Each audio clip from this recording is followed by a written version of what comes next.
developed these hinges, which are a four-bar mechanism. In fact, so much of this piano is about this idea of exploding that I don't want to demean a very classic instrument by any means, because it's so inspirational. But in this lid,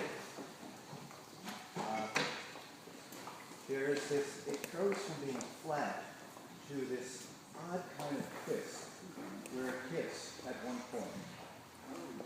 So it immediately, it's not lying flat, it begins to impale. You have that. It's that curve here that is mirroring the curve there.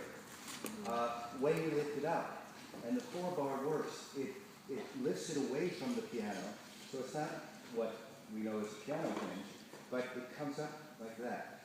You watch the motion.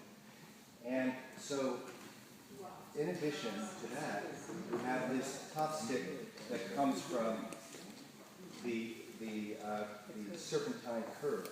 And then within the top stick, there's the second stick that comes out, which from the lower position. So the piano comes to life. Again, in this larger open position,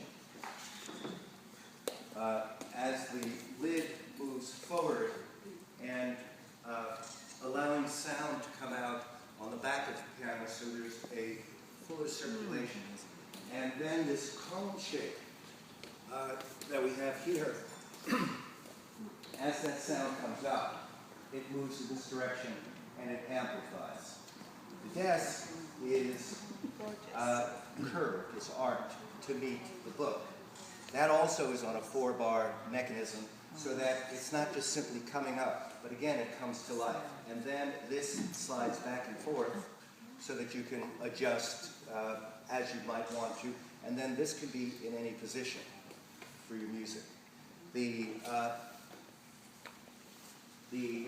lyre and the pedal system is one where all of that, the heavier components have been taken out, so it's light and it's an element that just seems to float near the floor.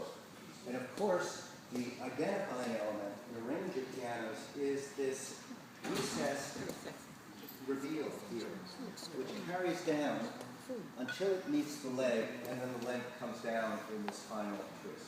So the eye has so many different elements to follow, but there are two essential lines to the piano. The upper line, the serpentine line of what is identifiably and irrevocably connected to the piano. And then the secondary line with the contrasting silver inset, which comes across the bottom of the piano and then follows it down into the leg. So the eye has two forms. And again, you know, as with any design, we have so many ways that we engage with it, as we approach it, as our eye moves around it. The fact that with a design that should have value and substance, that you're always discovering new things about it. And here in the case of a piano, I mean, there's so much to become involved with.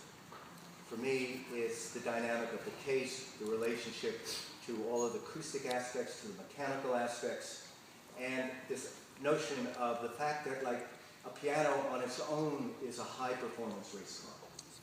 This piano is one where I've looked to get rid of, or take, get rid of is not the right term, but just to reduce down to the essential form of the piano, and in this high-performance sense, that when you're in a car that is speeding along at 150 miles per hour, even though you're inside and looking at the road, you still have a sense of the fact that you have merged with the car, that you are part of that dynamic. You are part of that sense of movement and motion.